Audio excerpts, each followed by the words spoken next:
Hello all, how you doing today? Thought I'd do an update on the current projects and things going on. I know you've seen this before. What's different is I tweaked that dark green color palette for the human stuff a fair amount, and I brightened it up some, and I got in a little bit of silver and a couple different tones in the mix, and that applies to all the creations. Well, most of the creations. There's a couple that don't react too well to it, and I'll tell you about those in a second. Um, but most things, especially anything that's newer from about the MX5 up, translates pretty well with this color scheme now. What my plan is, I'm going to tweak out the graphics for that, and I'll start putting those on the posts and try to arrange a link in the collection to get access the alternative color schemes, and with a little bit more instruction on how to do that. But yeah, that's really cool, and I think brightening up this green look at least is helping. They were a little too dark before. They're still dark, and that's kind of the point. I wanted it dark, but it was just excessively dark, I think. So I'll get a new version of that out once I get the graphics made. I'm still working on the desert one. I'm planning on tweaking this a little bit more before I finalize it. And then moving on to the Creole.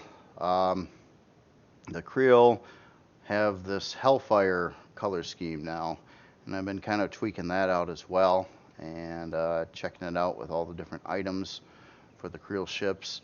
Speaking of the Creole, I have both this ship, which I'm going to call the Wraith, the Creole Wraith, and this guy over here, which I always forget the name to, the Kashina.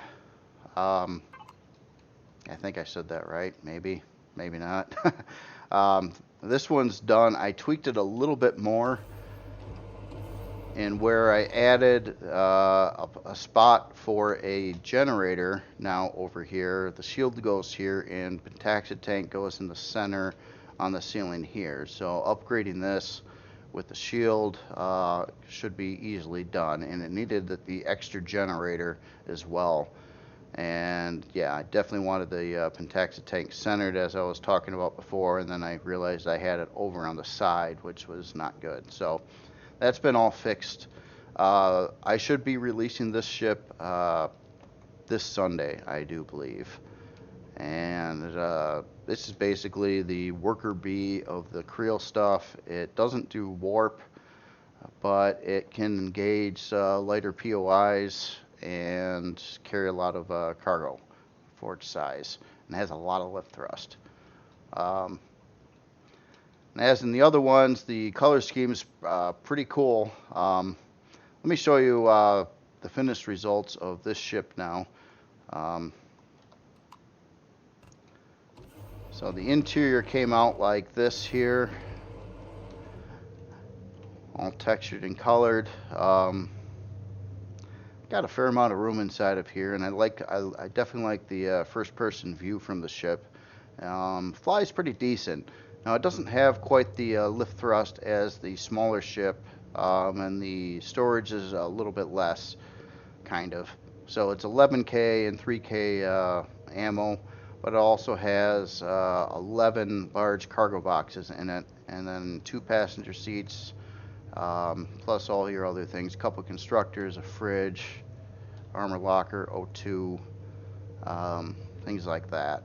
And walking through the ship too, I checked it for heat and radiation anywhere you can go, and I was really worried about the proximity of the warp core to where you are walking over here by this ramp, but nothing. So you're not getting any heat or radiation from that, which is great. I had to add another generator to the ship as well, bringing it up to 9 generators instead of 8.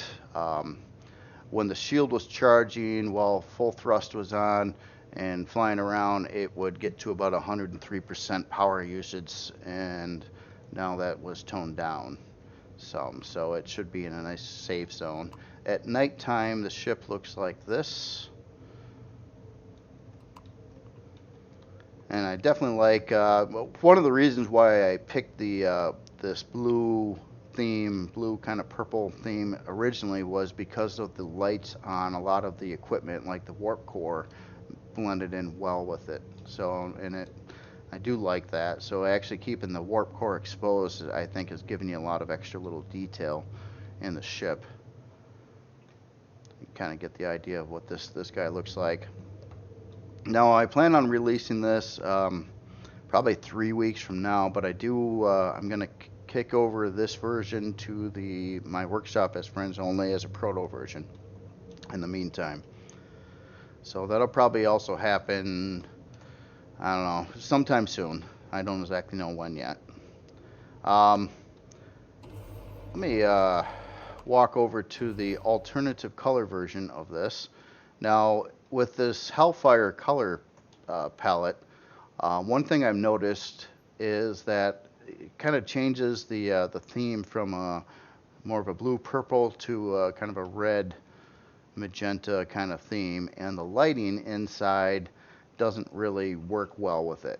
So what I ended up doing on this one, after I changed the color, is I switched the interior lights around to an orange, yellow, and red theme, basically replacing all of the purple lights with orange, with the teal lights I replaced with a kind of a yellow, and the magenta lights I replaced with a red.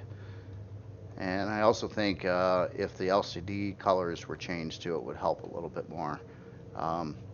But this is what it should look like if all those steps were taken. Now, there's no way I can, have it redo the light colors with the color palette. So that would have to be a manual operation. It's optional. You don't have to do it, but it's just, could be a little bit helpful. And here, let's get back to this again. So, yeah, they're all coming along pretty good. And let's see, next on the list too is on some of the waypoint bases, basically the ones that use concrete, like the waypoint farm here, I do have a bit of a color issue I've noticed in some areas, and it has to do with the overlapping color that I use for coloring like the dark concrete stuff and whatnot. And also I'm realizing too that how messed up this got with some blocks rotating and decals switching positions, in which I'm going to have to patch these waypoint things pretty soon, because they're kind of all screwed up right now with little stuff. It shouldn't take too long to go through them and fix the block work that got moved around and the decals that are misaligned and things like that. But in the process, when doing that, I should be able to tweak this out so it uses the color palette properly, and I don't think that'll be a big concern. See, moving on. Well, yeah, I was experimenting some more with the color palette on all kinds of different ships. Like here's a Nomad XT. Seems to work fine with the new color palette as well. So that one started. This was like the first ship I started to use different colors on, trying to make a little bit different theme when I did the XT version, and got away from the straight gray, but that actually helps now. All right, so next thing, this guy got a lot of work done to it. It's pretty crazy. It's just a generally crazy ship. I've got some little issues with it and some things that are not done on the body yet that I need to tweak. You can kind of see how this thing's coming out. Now, on the other point I brought up about HV tanks mounting to the inner feet and shooting the POI, that was proven incorrect. So they will not fire on the POI automatically while docked. That's a problem. So I'm not sure I'm going to go through with that idea at all. I guess I could go either way right now. I've got some space on these two inner feet to possibly add HV mounting to it, but I don't know if I'm going to go through with that idea or not. Now on this ship, one thing that was done was well, this back leg is very different than the other two legs, and what I was trying to do, and I think I got it to work right, is not have a big convoluted elevator system getting to the top of the ship.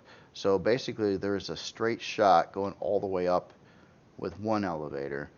Um, as you go up the ship, there's another bridge right over here, and I plan on extending this out, maybe switching how the glass and stuff looks. But this is a siege bridge in which you can see the alignment. If you're coming up to a POI that you want to engage, you'll be able to see pretty good from this bridge on how to position this ship around it. And that's the whole point of this bridge. Going up all the way to the top right now, once you get to this point, then you have a staircase that goes up to the main parts of the ship here.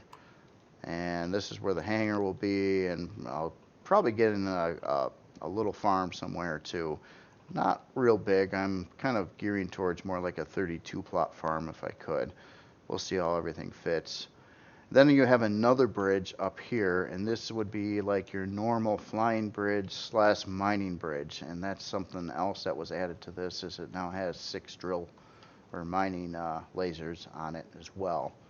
Now what I need to do to this ship yet is add a whole lot more turrets to the underside. I've only got 5 mounted currently. I am working out positions so they can target the POI below from a lot of different directions, and I'm going to need to put some more turrets facing downward from the body, some more on the back leg, and I wanted to hit the maximum amount of turrets that can fire in the atmosphere, which would be 12 on the bottom of the ship. Now currently it only has 5, so I've got quite a few more to add to it, but kind of get an idea on how this looks and came out.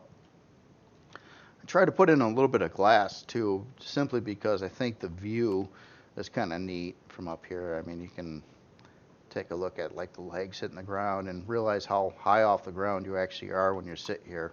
Now one problem I do have with the ship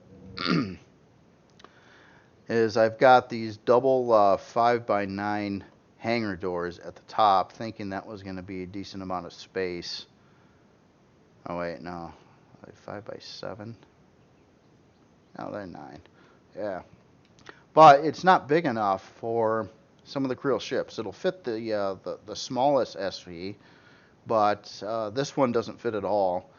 And the Gast is, it can fit, but it's really hard to fit it in there. So I was debating whether or not to switch this up a little bit on how it works, and maybe I don't know, try to get a bigger hangar door in or something, but I don't have much room to work with. So it's trying to figure out a good solution for that. And also, I was trying to avoid landing pads with the Kriel, like even the Overseer. It doesn't have any landing pads on it, and I think it's just more of a design thing, because I use the landing pads so much on the human stuff. But it was efficient because, you know, you need a ceiling anyway, and then you get opportunities to land a craft. Like if this was a landing pad instead, it'd be no problem like landing the ship on it. So I'm trying to work out that yet, and I don't exactly know how I want to pull that off. There's not a lot of room here. I don't really want to make this ship any bigger than it is. Currently it's sitting at size class 4. Once it's finished off, I expect it probably to get around size class 7, I'm guessing.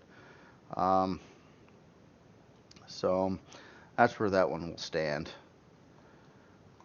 One last thing too, I was playing around with the alternative color palette with the Overseer, and again the lighting was throwing me for a loop after it was recolorized. The lighting just didn't look right, so I took part of the ship and I switched the colors around to what I was saying over there to give it this kind of look instead, which I think this is appropriate for how I would want the ship to be seen inside with the alternative color scheme. And it's kind of going for that almost like Diablo look, I guess. You know, that if you ever played some of the Diablo games, there's usually like a hell area, and they would have colors similar to this. Of course, this is more technical looking and not like brick and stuff like that, but get the general idea of how this should look. And if you do the color scheme, I would recommend switching the light colors around. You don't have to mess with the intensities or the range or any of that stuff. It's just switching the base color of it. Like on this side, it's stock colors, and it looks all right. It's got a cooler look, not as warm looking as what it does over here, which I think would be more appropriate on that. And in other news, yeah, my toilet is fixed. Thanks a lot for all the happy birthday comments from the other video the other day. I really appreciate that. I didn't expect that. That's awesome. And yeah, for some reason it seems like every time I have a birthday, something goes wrong, something breaks, or who knows what happens. And yeah, this year it was the toilet, and actually I had a gutter problem too on the house. So that was good times, but it's all fixed up now, and I'm kind of back to business doing all this fun stuff again. So anyway, I hope you enjoyed this. Just a recap on the release schedule. This one will be this Sunday. The following Sunday, I believe the Transit CH5, which I will be finishing off before that time. And then the following Sunday would probably be this Wraith Creole ship. And then probably the week after that would be this guy over here, which that gives me some good amount of time to get this finished up. It's going to take quite a bit more work before it's actually ready.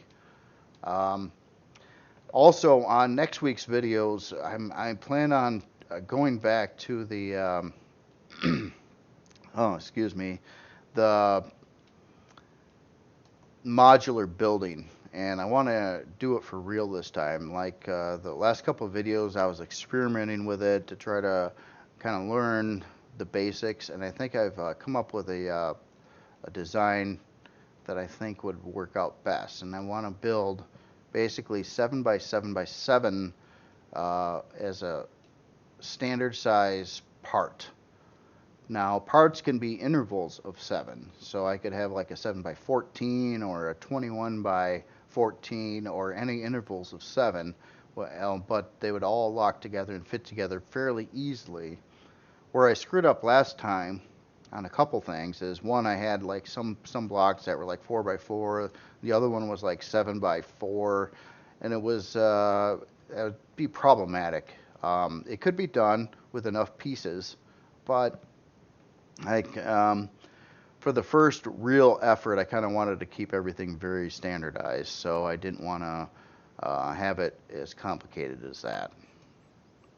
So my plan is to build some parts off screen and then some parts in the videos, and then do some assembly in the videos just to see how it all fits together and see what kind of concoctions can be made with it, and ideas for new parts to add to it, essentially. Well, all right. Anyway, you all have a good weekend. Hope you enjoyed this, and soon I will get these color palettes out as well. And keep in mind, the one that is linked to the other video is obsolete now. I do think this one all around is better, just a little brighter and a little more crisp, I think, and a little more color fluctuation. So I will get new graphics for all these color schemes out pretty soon, and try to get them up on the actual workshop posts and possibly the collections. so they all can do that with a little bit better instructions on how to do it as well. All right, see you later.